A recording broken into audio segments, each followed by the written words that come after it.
Welcome to In My Bag with Backpack Jeff, where we connect with ordinary people doing extraordinary things. I got a special guest here with me today, best-selling author, just a serial entrepreneur, man, somebody who hustles almost as much as I do, but I know you guys are going to take a lot from this young brother. My next guest, Betrand Ngampa, we call him B. What's going on, man? How you doing? Good, man. I am good. I can't complain. I'm excited to be here. Excited to be here. Tell us why you're excited to be here, B. Tell us why. Oh man, I think because even before we started the show, we were talking about would you imagine us where we started? Or, you know what I mean? Like coming out from Bob Evans to now being like on a podcast to having businesses to doing the things that we're doing in this world. It's amazing. I'll tell you that. It's just amazing to see our journey and our growth. It really does feel good to be able to grow with someone and to know where we came from. And speaking of where we came from, tell us a little bit about where you came from. Like, start off at Waynesburg, right? Start off at Waynesburg. Okay. And how that transition went. Man, I'll be quick with that too. So me and you were at Waynesburg together, went to college. I played about 3 years of football with you, went to school there for 3 years. Didn't know what the hell I wanted to do in college at all. So I spent like the first year in like biblical ministry studies, the second year trying to go to teaching, third year in engineering, finance, back to biblical ministry studies, then into engineering, and then to another whole field again. But ultimately, because of the situation, I had to leave college, so I left. And then I think that was like the start of my journey of finding myself and who I wanted to be. Mm-hmm. And do you want me to go deeper on that too? Yeah. So tell us a little bit about when you started to find yourself. What was that journey like in finding yourself? Man, it was beautiful. I think looking back at it, was probably the most darkest time of my life. Like I said before the show, that point in my life, I could not get help from anybody. I had to really, like I said before, had to wipe my own butt. I really had to make sure that I took care of me. And in that sense that there was no one coming to save me. I had to take full responsibility for the choices that I made in my life. I had to take full responsibility for all things that I did in my life that led me up to there. Because at that point in my life, I was blaming everybody. I was blaming my mom for telling me to go to Waynesburg. I was going to go to another school called Albright. Beautiful school in PA too as well. I was blaming my dad for just not having a relationship with me. I was blaming my brother for not coming down to Waynesburg and playing football with me. Even I think my little sister at one point, it's like, oh man, well, she doesn't call me enough. You know what I mean? I look for anybody in my life I could just point the blame at. Mm-hmm. And they say is you're pointing a finger at somebody else. There's like 3 fingers or 4 fingers pointing back at you, how you look at it. But that's when it started to change for me. I went through a deep depression. The day that I said I wanted to leave this earth, I mean, suicidal, like to the point where had everything mapped out, planned out. I was going to tie a knot around my head and then put it on me and then jump off the stairs and then like just hang there and die. And then they can just find me. So that day I went out for a run. Now I didn't notice at the time, but when you go out for a run, what is called endorphins get released into your body, and positive endorphins, a dopamine hit. And that helped me to say, you know what, I can go one more day. And from there, I pulled myself, literally I had to pull every single day. I said, you know what, I'll go one more day. I'll go one more day. I'll go one more day. I'll go one more day. And from there, that was when I said, you know what? No, I'm not going to kill myself. I'm going to survive. From there, I made the choice for myself to join the army. I made the choice for myself to go back to college. I made the choice for myself to really start to help myself. You know, that's and then I think it has led me to here now, back in DC, and doing amazing things as well. That's amazing, man. And so I didn't know about the suicidal thoughts, and I'm glad that was a decision that you chose not to move forward with, because Matt, you and I, we talk so much, and you're like an accountability partner for me. You're definitely someone that I have in my life that I can just say, yo, I need to hear something good, or I need to hear something that will motivate me. And you're one of those people that I call anytime that can just motivate me and push me into, okay, all right, Jeff, it's time to get up. All right, Jeff, it's time to go work out. Like when I call you, B, what you doing? Oh, I'm just getting done working out. I'm about to go work out or something like that. So it's easy for me to come to B and say, hey, look, what are you doing, man? You know what I mean? Tell me a good story. Tell me something good. So, man, that like I appreciate. Just wanted to say, man, I appreciate you for being an accountability partner for me, man, because it has helped me grow exponentially in my life. So I greatly appreciate that. You and I, we have a pretty funny story, and it's one that we've told a little bit, and it has something to do with some home fries. God, you're gonna have me crying on the show. Like in the beginning. Can you talk to us a little bit about these home fries? Oh. Tell us the home fry story, man. The people don't know. The people need to know the home fry story. It was the summer of my going into my sophomore year at Waynesburg. It was amazing. So, again, it was not amazing. Looking back at it, it was an amazing experience. But at the time, I decided I was going to stay at Waynesburg. I was going to train that whole year with you guys in the summertime. And I lived at the football house. And I described people at the football house how it was. It was just nasty, right? This is where we threw parties. This is where we, it was never cleaned up. It was never clean. It was disgusting. Right? Everything was sticky. There was food everywhere. Think about all of it was really bad. Like Animal House times 10, but not clean. So I lived there, paid rent and all that. But then one thing I needed to do, we needed to get a job. I had to work at where I could work out, I can work and all that, but I needed to get a job. So you got me a job with Bob Evans, which was great. Now, mind you, at this time, my parents didn't have extra money to send me. So my choice was I'll stay up there. That way they don't have to drive and come pick me up. And they can save money up for themselves as well, because I just know that trip is long. And, right. you know, growing up, you kind of, after a while, you get the sense like, you know what, I don't want to put the burden on my family. Let me take care of myself. Right. So from there, I mean, I have no money. I mean, literally, I don't have any money. This is going to explain why I don't have any money. So I go to work, and I think it's my first day, probably. I think it's my first day. Right, something like that, right? But but literally, so I'm starving. When I say I'm starving, I'm so hungry. My stomach is at my back. I feel like I haven't eaten anything all day, and we just worked out that morning too. So I literally was on the grill cook line, and there's a strict rule: you can't eat on the grill cook line, and you can't have any food. So I'm like, man, I'm working hard as hell, but I can't eat anything. So I go ahead and there's some home fries that were there when I came into my shift, and they were on there like probably maybe like hours after breakfast, right? Yeah. So I'm in the dinner shift now, and I'm like, yo, you know, these home fries are still here, and I'm like, I look left, I look right, I'm like, you know what, forget this. I take the home fries, I put them on a plate, add ketchup, add a little bit of everything that I can. I could like just get my hands on. I go in the back. I eat that thing so fast. Like, I mean, so quick. You know what I'm saying? Like, I'm down it. And then, but this is where it comes to bite me in the butt, right? The manager, I forgot what's his name was. He walks in and he's like, hey. Maybe John, Scott, or Bill. one of them. Those were the managers there. But go ahead. I want to say Scott. I don't think it was Bill, because I think Bill was like super cool, and I think he wouldn't have had a problem with that. But basically, the manager was like, hey, you got to pay for the home fries that you ate. Now, I gave myself up. I was like, hey, I ate them because they were old. I thought, okay, it's not gonna be a big problem. We're just gonna throw them away anyway. Exactly. You're gonna throw them away, so why not eat them? So I was gonna eat them, and I ate them. So whatever. And then I didn't have enough money in my bank account to pay for like home fries, which were $2.50 maybe at the time, whatever. Something like that. I didn't have enough money in my bank account whatsoever. So, and I'm over here like I'm inside. I'm like distraught, destroyed. Like, think of any word you can. Like, I felt like the biggest loser in the world, because I need to go tell my manager that I don't have money to pay for $2.50 of home fries on a card, which could lead you to being fired. Exactly. Terminated. Yep. Just over $2.50 of home fries. Yeah. And then me and you weren't. We knew each other. We played, but we weren't really that close yet. Right. But you stepped up and you were like, "Don't worry about it. I got you." Literally, I didn't ask, "You sure?" What? Like, you just said, "No, I got it." And I think the way you said it in such a command presence, so I was just like, you know what? Okay, cool. I'll be good. And like, I didn't worry about it, didn't worry about anything. And then after that, like, I think that was the start of our relationship. That's when I was like, you know what? I fuck with Jeff just because he helped me in a situation that he didn't know that he helped me so much in. You know what I mean? Like, people always say, you don't know what people are going through. And you should be nice to everybody, be kind to everybody.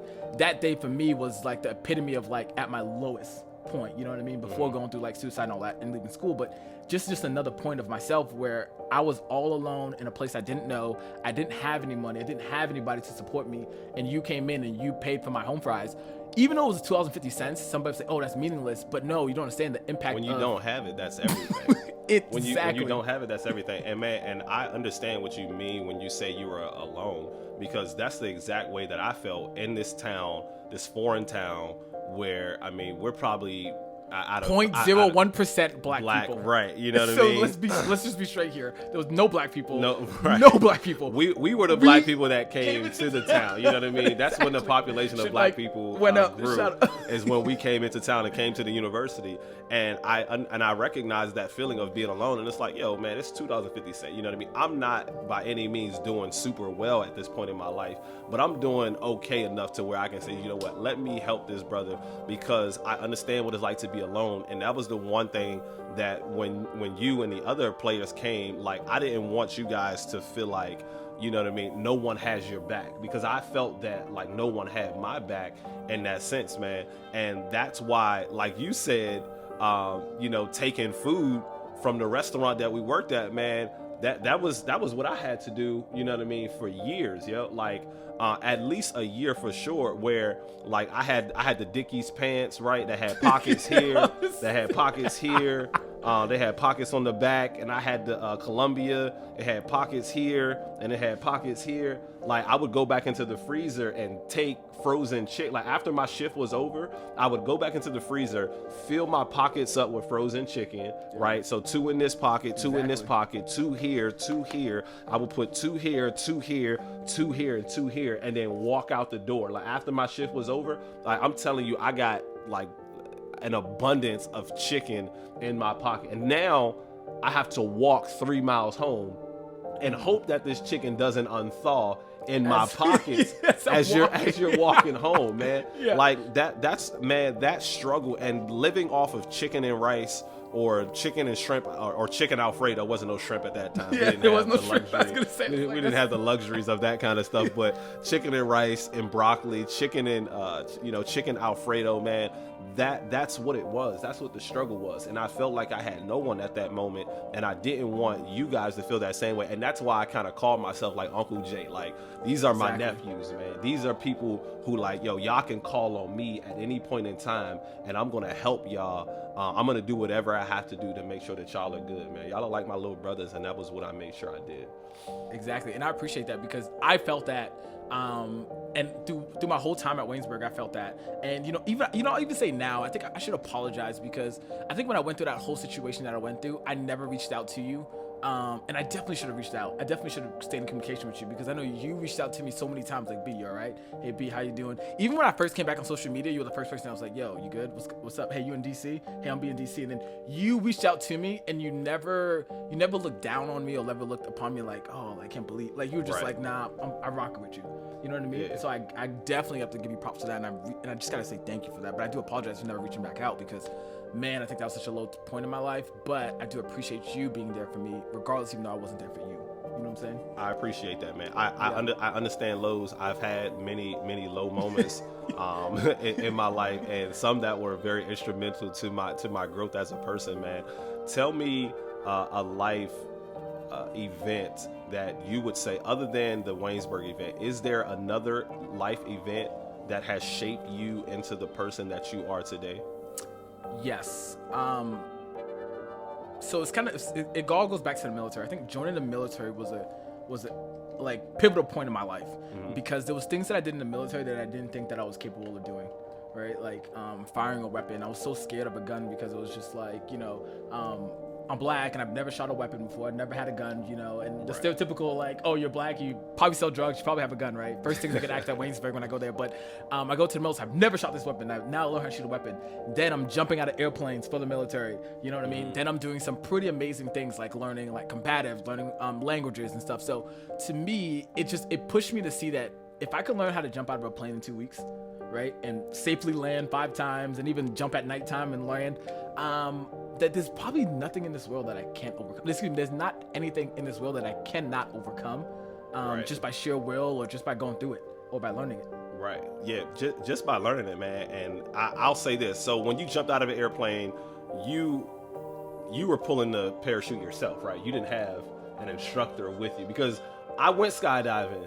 And I don't think that I would ever go skydiving without me being strapped to someone, because if for some reason it don't pull, I don't want to be the reason that I die. I want my death to be on someone else's hands if I'm going to die by skydiving.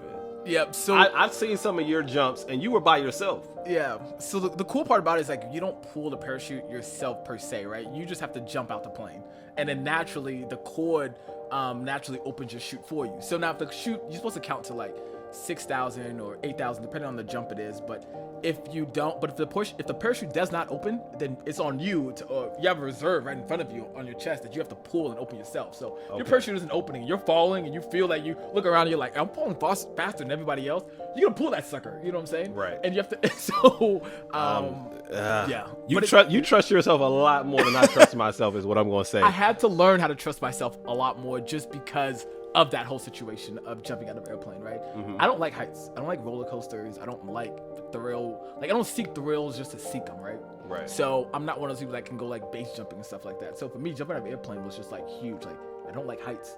I'm scared. I mean, the day before, I think Will Smith talks about him skydiving. Like the day before, he's in bed. I remember. And he's like, "Yo, I hope no one shows up," and everyone shows up.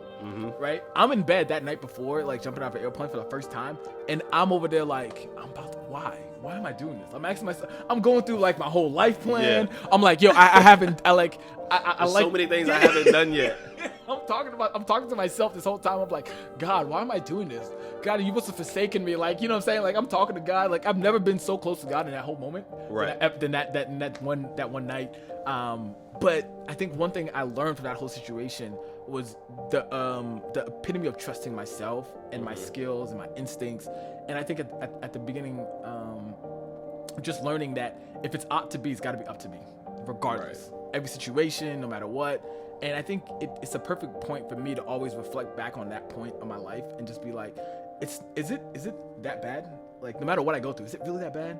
Like, I just broke up with someone. Is it really that bad? Like, nah, it's really not. Because it's always going to be moving forward. I'm always going to be doing something. So I'm okay with whatever life throws at me now. Yeah. I like the forward thinking and what it is that you're saying, because I don't think a lot of people allow the things that they've been through. I don't think they allow them to move them forward. I feel like they allow the things that they've been through to impede them from trying something new.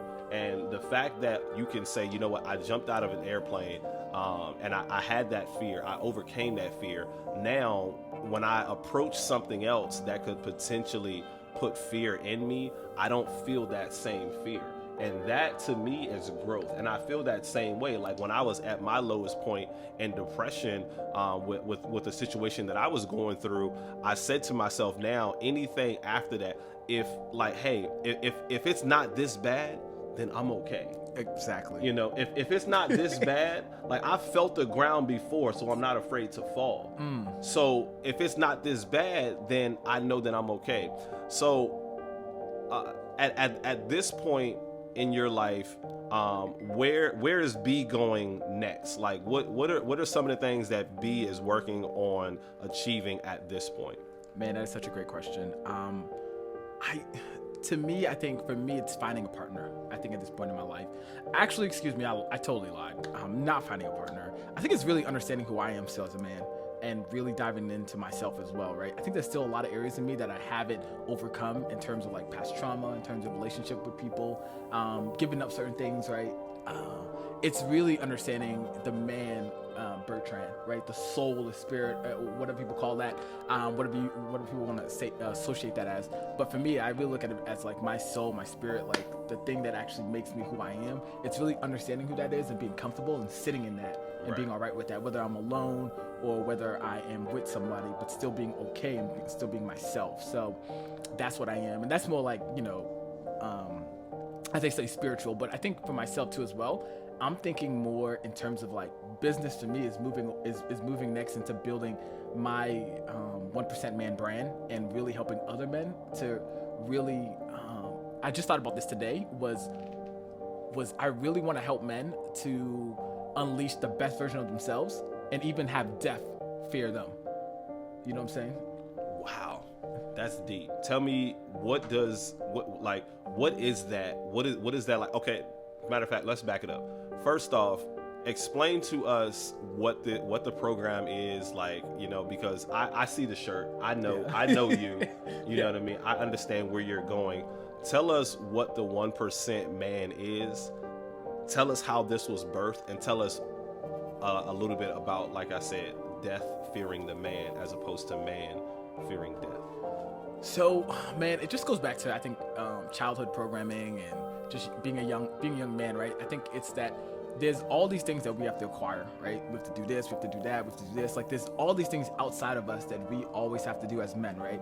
Whether it's to get a 6-figure job, whether it's to sleep with the most women in college, right? It was always something that could never satisfy us, right? But the one thing that I started to do was, like, I started to just sit with myself and learn about me. Things that I want to do that I wanted to make me happy. And what I found was that, like, I was different than a lot of other men. Like, I went through a period of time where I had no sex. I was like almost 2 to 3 year period, right? Wow. And like holding off on sex makes you see how a lot of actions that men do revolve around trying to get the attention of women or trying to do something for attention. You know what I'm saying? So you see that so for me, I started to take steps back away, and I was like, what are other things that I can do to challenge myself so that way I can grow?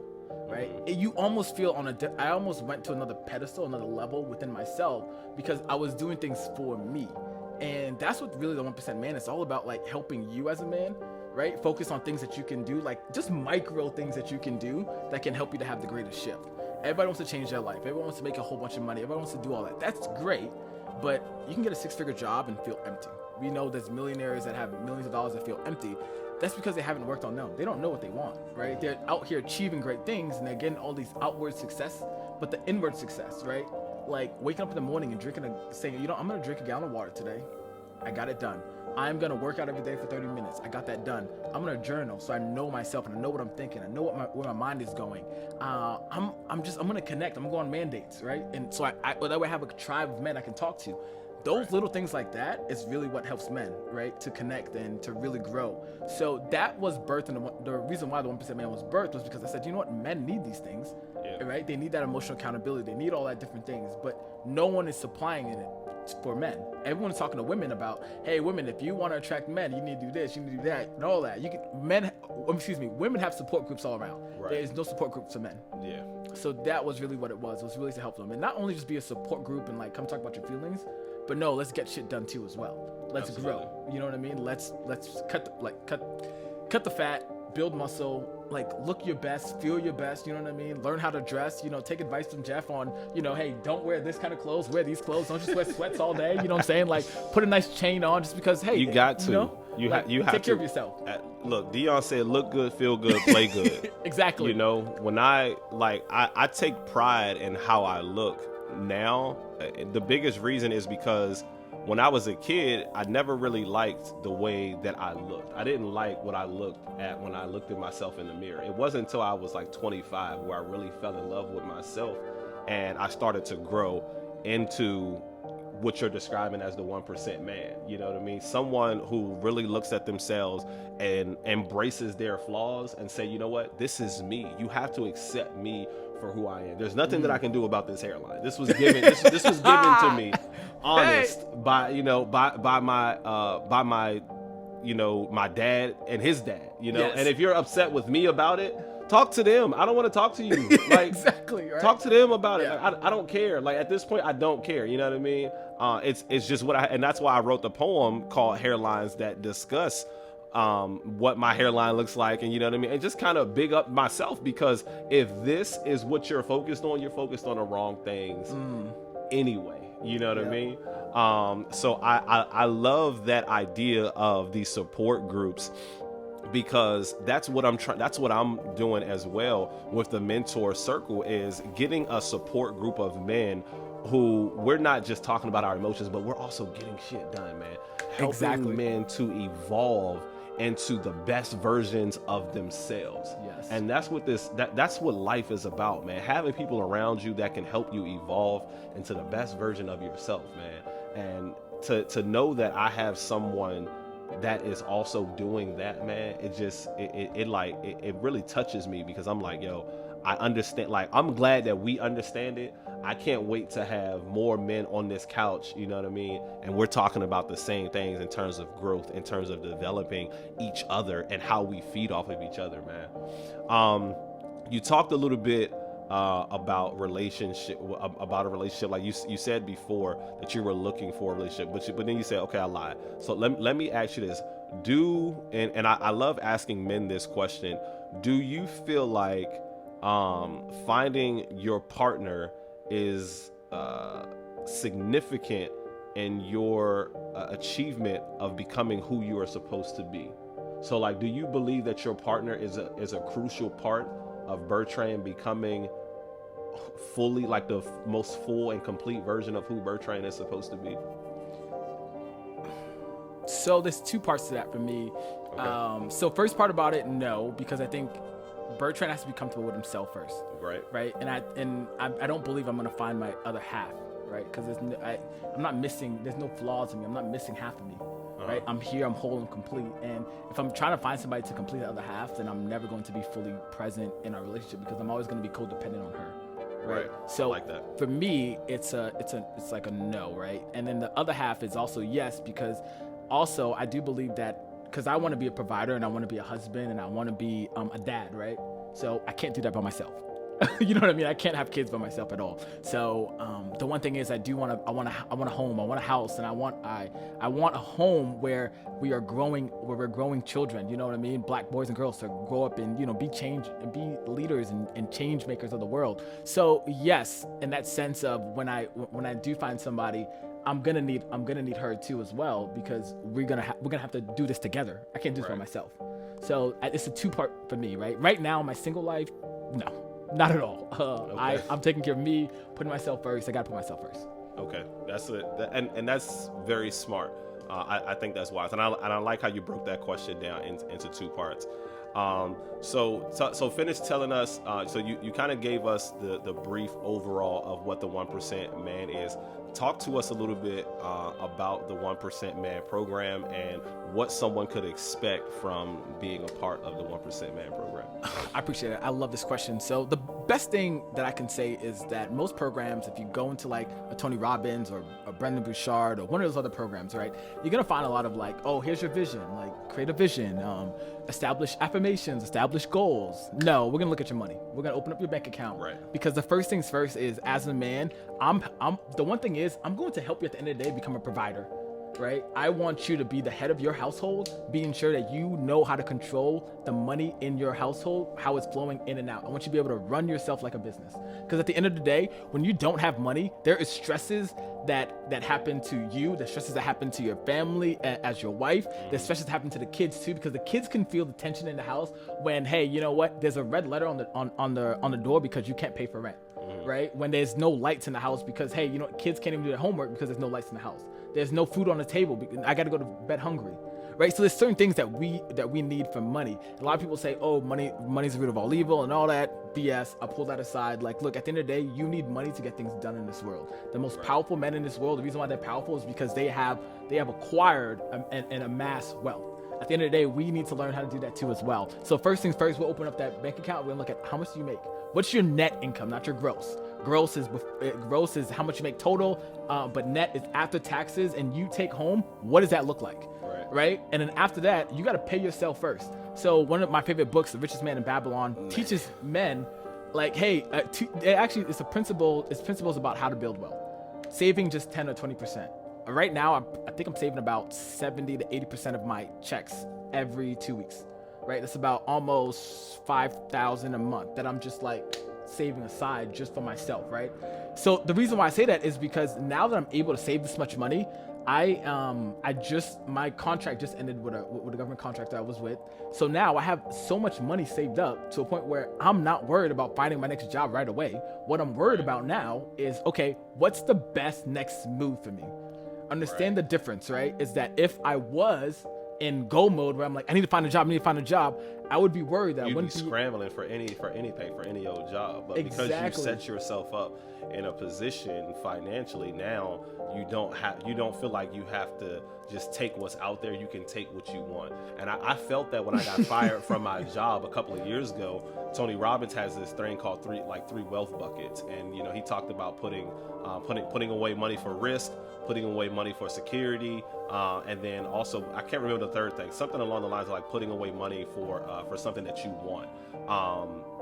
and because I put away that money for security, having 3 to 6 months worth of income in the event that something were to happen, you want to make sure that you have 3 to 6 months worth of income that you can take care of all of your necessary bills. Exactly. And I think that's very important. So talk to us about that transition from now. The contract has expired with the government. Where do you go from here?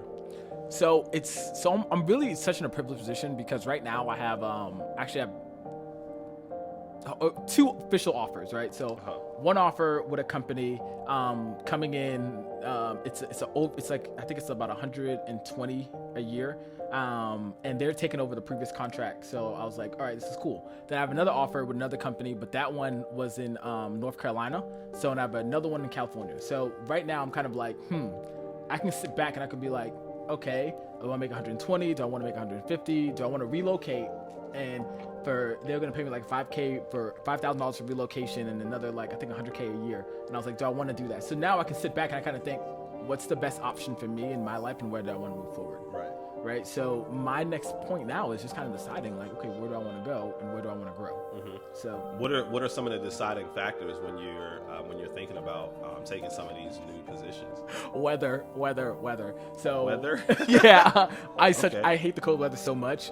But I should be honest too, as well as family. Like, how close am I to family? Because I think the best wealth building tool, especially for being a young black man, and not having any wealth passed down to me, is being close to my family and being able to work together with them in terms of building wealth, in terms of also building for the future too as well. Right. So what does building for the future look like? Like how? Because I know for me, when I think about building for the future, that was one of the reasons why I wanted to come back home. After spending 11 years in Pennsylvania, I wanted to come back home because there was a feeling of emptiness there, so where I couldn't. The one thing that I missed the most is being able to just pick up the phone and call my cousin and be like, "Hey, cuz, what you doing? All right, I'm about to come over." I couldn't do that. Being able to call my aunt, "Hey, auntie, what you doing?" Nothing. All right, I'm about to come over. "Hey, aunt, what's up? What you doing?" Nothing. And I'm about to come over. Calling my grandmother, you know what I mean? I missed that. And I also wanted to be an instrumental part of helping my family grow, and providing opportunities, you know what I mean? Like me get to a point where I'm so big that like if someone wants to be a police officer, I can say, you know what, I have contacts in the police district. You know what, let me make a phone call for you. That's nothing, little cuz.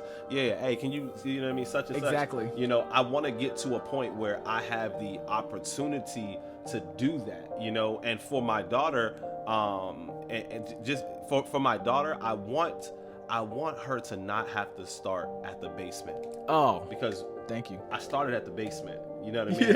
Yeah. My mom and my dad, they did what they could for me, and I'll never take that away from them. I think they gave me as much as they possibly could. They gave me my mom's favorite saying is common sense should have taught you that. So I got common sense from her, and we know common sense ain't that common, right? And then from my dad, I got the hustle and I got the street smarts from my dad, and he allows me. He has given me like this, the gift of gab is something that I got from him, and that's just being street smart. You know what I mean? That's being able to talk, being able to communicate. So creating that lane for my family, man, where I can say, you know what, I have a contact here. That's something that I wanted to do, and that was the reason why I decided. I was like, yo, I'm done with Pennsylvania. I have to come back home. So you talked about being around your family and wealth building and stuff like that. Ultimately, what can you give us specifics about what do you want to come from that? Ooh, yes. Oh my God. Yeah. 100%. So I want a big family house. So I want a house that I know that if anything ever happens to me, right? So like for me, when I left Waynesburg, I went to my uncle's house in Texas. My uncle works as a petroleum engineer. So I remember that house. I spent Thanksgiving with you at that house, right? Man, exactly. In Texas. Funny that real quick segue before you finish. Yeah. You were living in Texas. I just so happened to be selling insurance, and they were like, yo, you're about to go to Texas. And I was like, hey, yo, B, Right? Can I stay with you, yo, instead of getting a hotel? You was like, yeah, man. I was like, see, I got people in places, man. I got people in places in different states. Come on, man. Sorry, go ahead. My bad. No, it's all good. But that's exactly what I want for my kids as well, right? So, and even my family too, is that like no matter where I go, right, I want to be able to call somebody up and be like, hey, do you mind if my brother or do you mind if my friend comes and stays with you? And then that way people know that, hey, no matter where they go, like the name Ngampa just carries weight, right? Just by being associated with me carries weight. Right. But also too, if like anything ever happens to you while you're out there in this world, because something is bound to happen to you, you have a place that you can always come back and call home. Right? You have a bedroom that you can take, whether it's one of the bedrooms or you're sharing a room with somebody, but at least you have a place you can come back, you can rebuild yourself, and you can reinvent yourself and then go back out in the world. So I think that's super important too as well. Is that not enough people are thinking long term in that sense. Everybody wants to go out and be independent, have their own thing, which is great. But you also got to think long term. It's like, hey, how can I sustain this and then pass this on to somebody else too as well? Right. So like me, I'm almost 30. I'm still living with my parents. People are like, oh my God, society will tell me that like this is such a bad move. You shouldn't do this. You should be out on your own and have your own things. Great, thank you. But why do I have to acquire all this debt to be able to prove that I'm an adult and I can pay bills? What's the point? Wow. You know what I'm saying? Like, okay, great. Very profound. I'll be honest with you.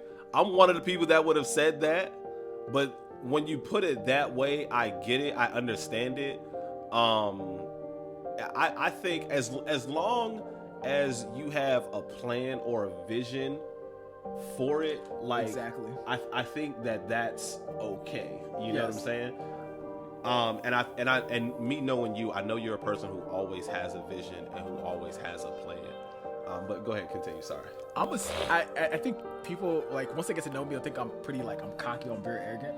But I'm just super disciplined in the sense of how I do things, right? And how I maneuver. You know what I'm saying? Like, you've seen me. You've seen me work. I'm super disciplined. I'm very, like, all right, I'm doing this is what I'm doing, right? Like, right now, I got a job, and I do work at Domino's, right? Mm-hmm. But I also do know that this is a short-term fix, right?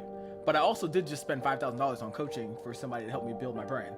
Right. Ooh. But the thing is, if I was living at a place where I was spending, say, you wouldn't be able to have that $5,000 to invest back in yourself, and that's the same with this. Now, right. I'm in a different position, a little bit of a different position. Like to be able to say, you know what, I have to, I'll shoot last minute podcast stuff. I got to go out to Guitar Center and buy stuff, and then when it comes to $1,000, I'm like, it's okay, I got it. You know what I mean? Think about what you just said, right? A couple years ago, man, you didn't have $2.50 to buy home fries. Right? You just spent $5,000 on coaching so that someone can help you build. You just invested $5,000 in yourself, man.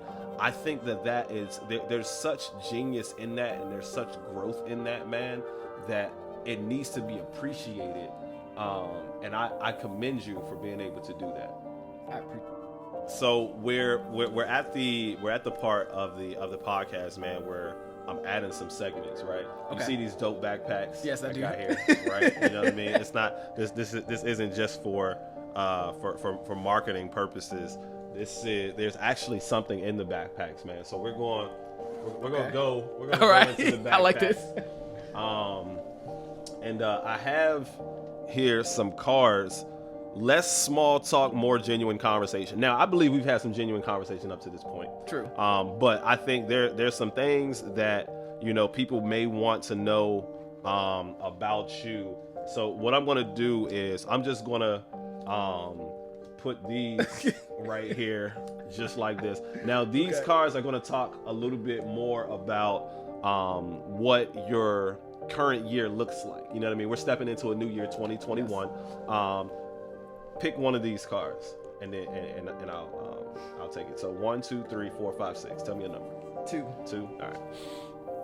Which personal achievement are you most proud of? Being a best-selling author. Tell us about being a best-selling author. How did you become a best-selling author? So I wrote my book, Experiencing Your Path. That was actually, The Blueprint to 15 was my first best-selling book, but it was more in the fitness realm, right? That was like fitness, how to lose weight for women, and 15 pounds, 15 days. But I was like, you know what? I really want to write a really thicker book, because that book was more like a workbook, wasn't really like a real book. Then my experience in Your Path was such a great book for me, because that's when I put everything out there for myself. That's when I stepped out fully and told everybody my whole story, everything about myself. So when that hit bestseller, I didn't even know it did. You know what I mean? Like, someone else had told me, hey, your book is a bestseller. I was like, huh? And I was like, oh my God, I'm a bestseller. I was like, yo, I'm a bestselling author.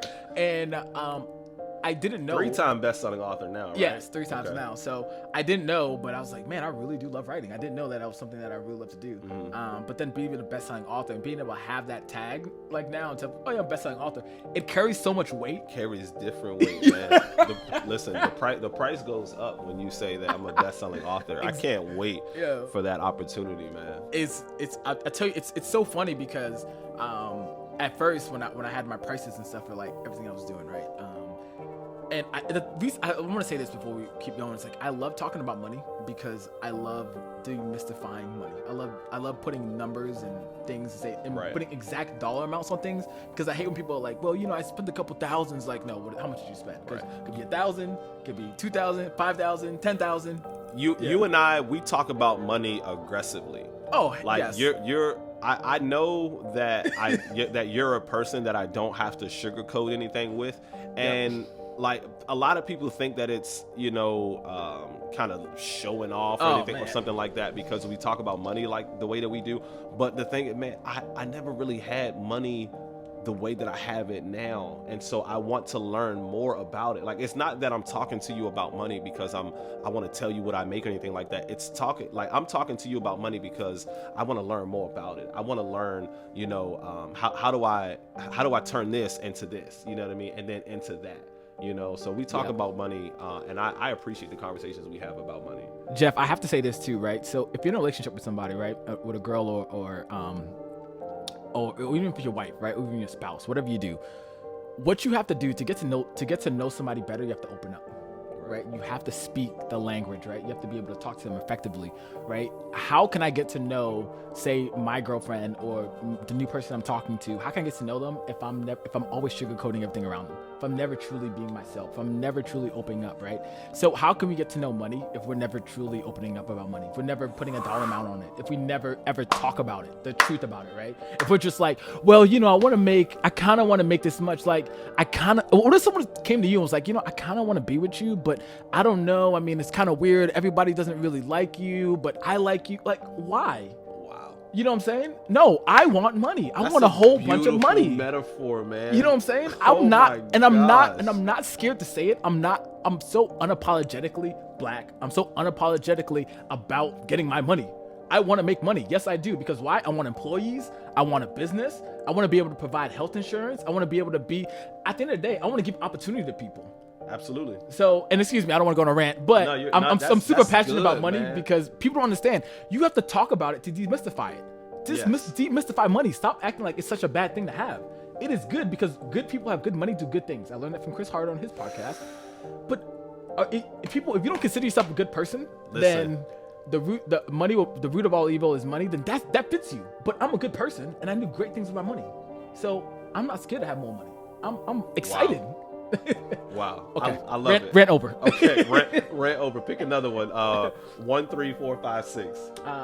Let's go 1. 1? Yeah. All right. Which moment would you most like to relive? I like this question. Oh my gosh, man. Which moment would I most like to relive?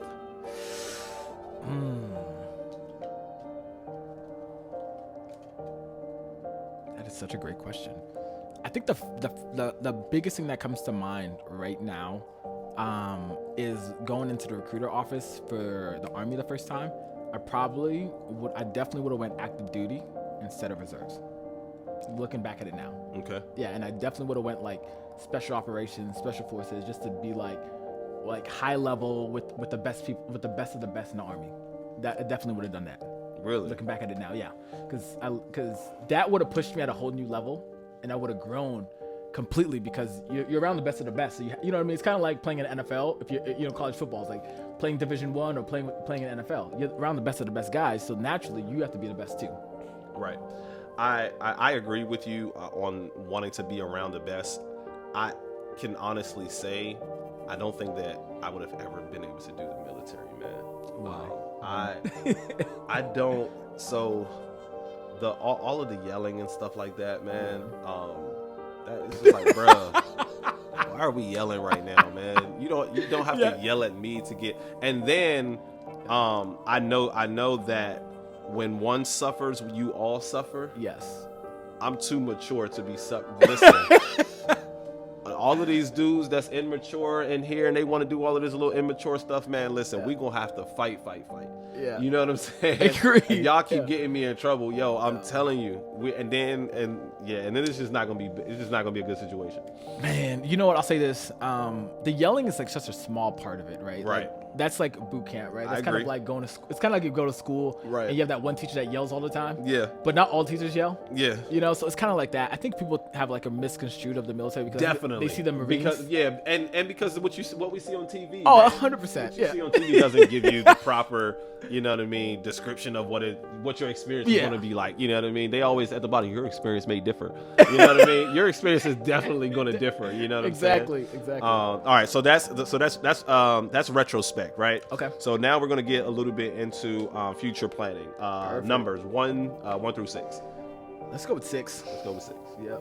See what we got. Looking ahead to the upcoming year, with what will you be congratulating yourself on a year from now? I love that question. What will you be congratulating yourself on a year from now? Selling 100 boxes of our 1% Man box and having 100 email subscribers to our newsletter. I probably will. That's what I'll do. You will be congratulating yourself on selling 100 boxes. Yes. And wow. Okay. So that's going to be exciting for us. I think as a company, the reason why I say that is because that's going to bring in revenue. Again, I want to make this money because, yet again, that's going to allow us to expand, allow us to have more coaching clients, allow us to grow, allow us to hire out. So to me, it's all about that. And also having email subscribers that means I have 100 men that on my email list that are listening to what I'm saying and are implementing it, and they're getting their lives changed and actually being a lot fruitful with their money too as well. Absolutely. So I'm excited about that. Okay. All right. Pick another number. 1 through 5. 4. Let's do it. Looking ahead in the upcoming year, to what are you most looking forward? What am I looking forward to? Yeah. What are you most looking forward to this year? In 2021, what are you most looking forward to? Paying off all my consumer debt.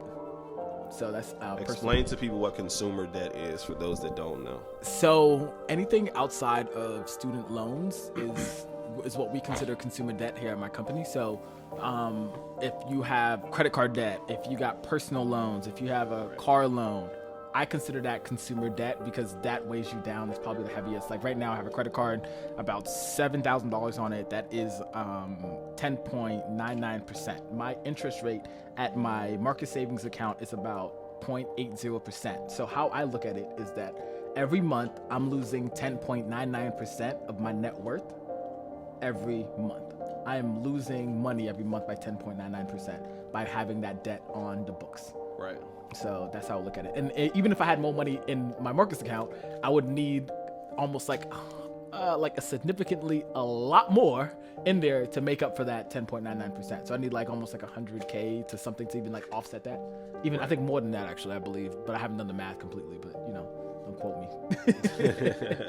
No, that's okay, man. No, I think that's a heck of an achievement. That's one of the achievements that I recently achieved myself was paying off all of my consumer debts. Oh, congratulations. Thank you, man. The only thing that I have on my credit right now is my car and my student loans. That's it. So nothing else, man. I paid off all of the collections items. I paid off all of those things, man. Aggressively building my credit score, man.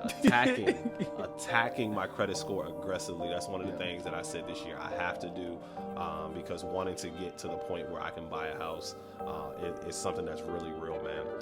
So we're going to get into these next set of questions, man. Yes, let's do these it. next set of questions are more about dating in the dating world and dating industry. You're not afraid to talk about relationships, are you? Oh, never. All right, man. Let's get it started. So, I hear I'm too open sometimes. Let me see.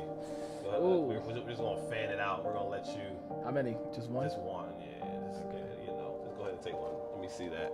What does it say? We're gonna skip that one. We're gonna do another one. We don't want to talk about that. This is kid friendly. This is kid friendly. Rated for everyone. What was the last major goal you have accomplished? What obstacles did you have to overcome to do so? Man, last major goal that I had to accomplish. Yep. Man, you know what? I recently just saved $10,000 in 1 month. That was oh man, I think that was the reason why is because I had to choose to save that money. I wanted so bad to spend it because I am a consumer at heart. If somebody hops into my inbox and says like, hey, I got these paintings, or hey, I got something, I'd be like, let me support. Because I love to support. I love to help. And I love to spend money. So I had to actively choose to say, you know what, I can't buy this, I can't buy that. I would go to the store and I'm like, you know what, chapstick, I want some new chapstick. It's only like $10, and I had to. $10 for chapstick? Where are you shopping for chapstick? It was comes in a pack, so I love that. Oh, you know okay. What I mean? So it's like a bunch of them. Yeah, a bunch of them. So I was gonna buy it, but how many chapsticks were in here for $10? It was like 4. It's Burt Bees, so it's I like the okay, the flavors. all right. You know what I mean? A little bougie with the chapstick. Yeah, I am. Okay, all right, nothing wrong with that. All right, we're gonna do it again. Go ahead out of those ones. Okay, I'm not looking. Tell me about your 3 closest friends and what influences they have on your life. Man, 3 closest friends. I have Jeff Young. I have Jeff because yet again, like we said, home fries. Being there for me in terms of like different conversations that we've had, even when with my previous relationship, in terms of things that I was going through, I came to you and I consoled in you and just talking about different things because I didn't know what to do or how to think about things, and you helped me to see a better perspective. Another one is Diana Trenkalova. So me and her are like been good friends for so long. She is man. I remember, I think it was we were like in middle school. I sent her my AM. I said, "Yo, I am me." So I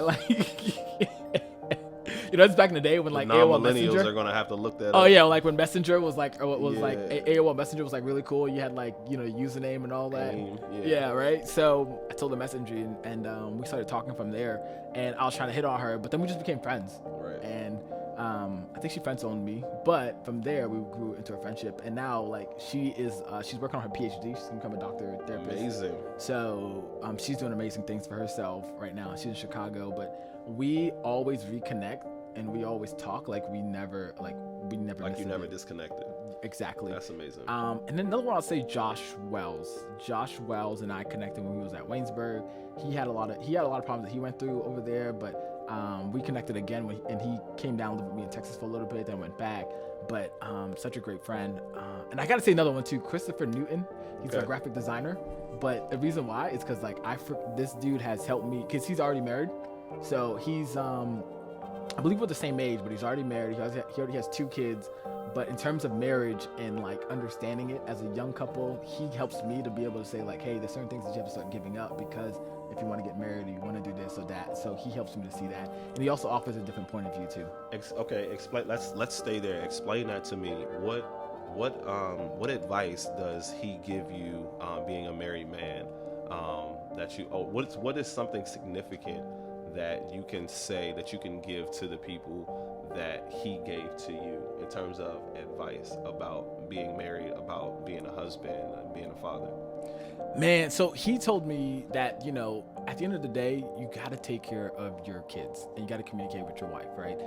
And it's going to take a lot of sacrifice. That's something a lot of people don't want to do, is sacrifice, right? Even myself, I get really bent on like, oh, well, I don't want to give up this, I don't want to give up that. But when you get into a relationship with somebody, there's something you have to give up, right? Whether that's being able to slide in anyone's DMs, or whether that's insecurities that you have, right?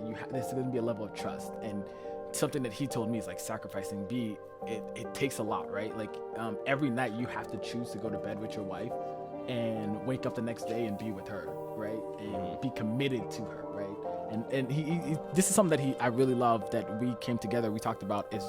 It's not just love, but it's commitment.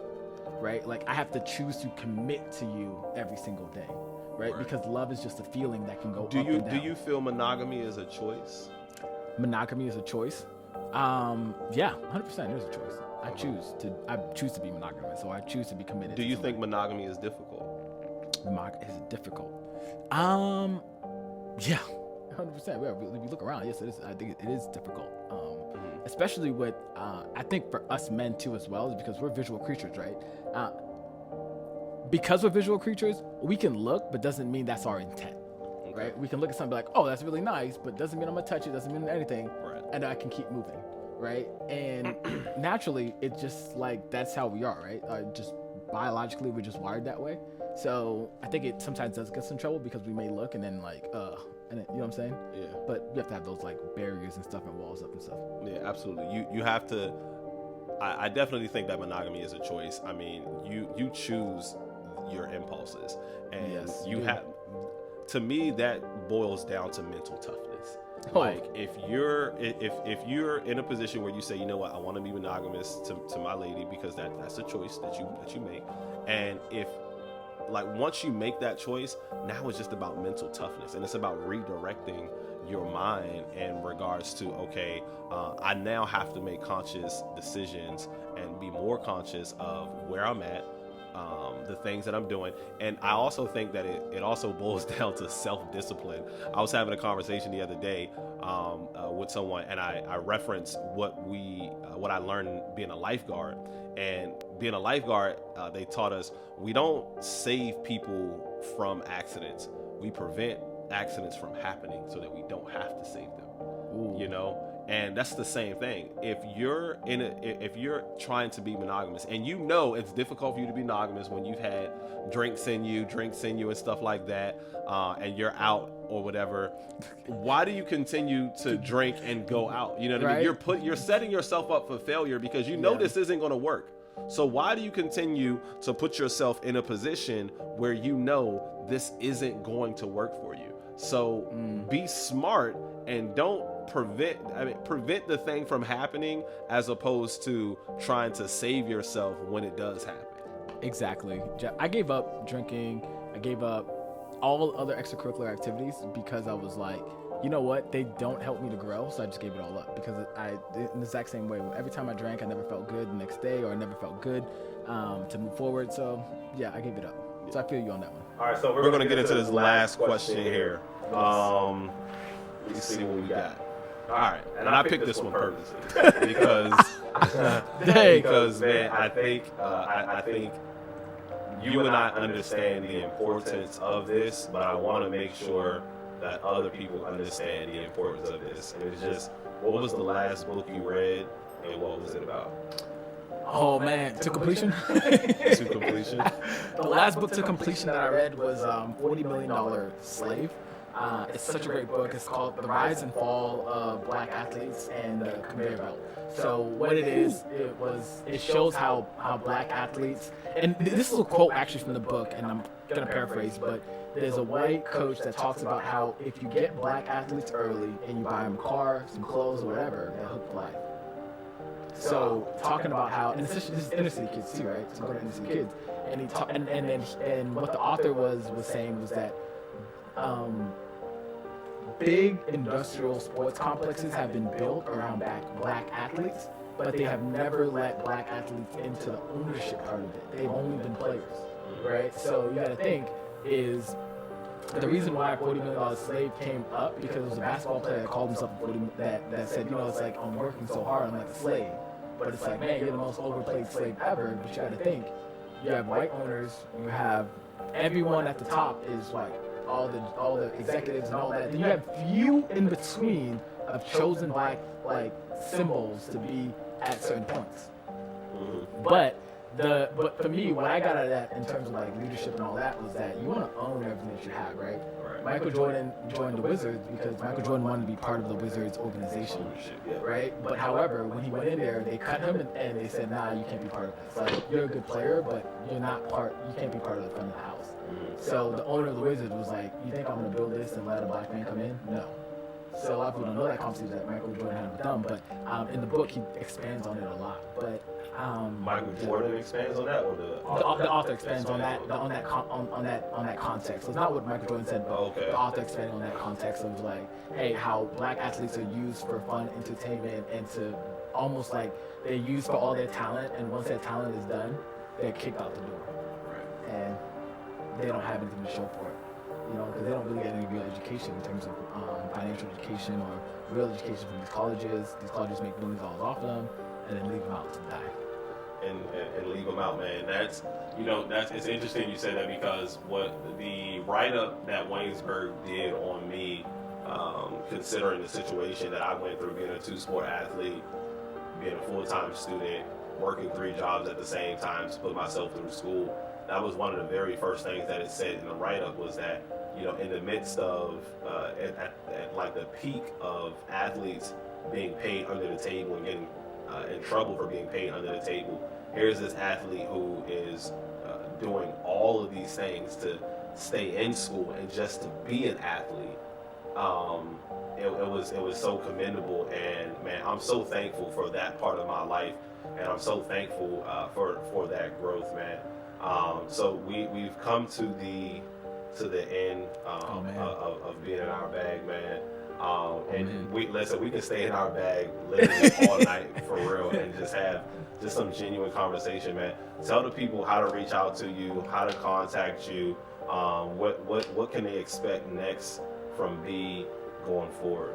You're probably gonna see me on TV commercials. You're probably gonna see me on YouTube ad or Google ad somewhere. No, not TV commercial, but you're seeing me on a YouTube or Facebook ad somewhere. You're gonna see a lot more of me online, but not right now. So I'm not online, but my Instagram and all that is at BNGAMPA. That's at BNGAMPA on all social media sites. I'm Betrand Ngampa. But the best way to connect with me is, I'll give you the link for it too as well. It's on my email list, or as well as the 1%man.com. And that's the best way to connect with me as well. I will give you my phone number, but you have to buy me movie and a dinner first. Gotta buy a movie and a dinner first, ladies. So he's available, he's single, he's on the market, so buy him movie and a dinner. He's a very smart, humble guy. He works very hard, as you guys can tell by the conversation. He does really well for himself, man. My name is Backpack Jeff on all social media platforms, backpackjeff.com. Make sure y'all like, comment, subscribe to the YouTube channel. In My Bag with Backpack Jeff. In My Bag with Backpack Jeff, man. It has been a pleasure sitting down with you, man. It has been a pleasure watching you grow as a man and becoming the person that you are. This is really like a proud big brother moment for me, man. Just to see the guy that's, sitting across from me, like, yo, I watched him grow. I watched him go through a horrible situation at Waynesburg University. I watched him walk 3 miles back and forth to Bob Evans, just to work. You came through for me when my daughter was being born. You were sitting at your house. I was like, yo, man, I need you to finish working my shift.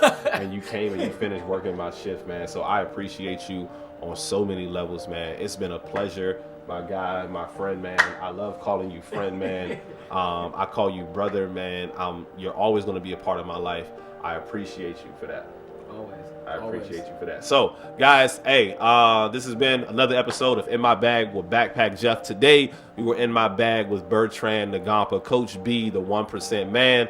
Until next time.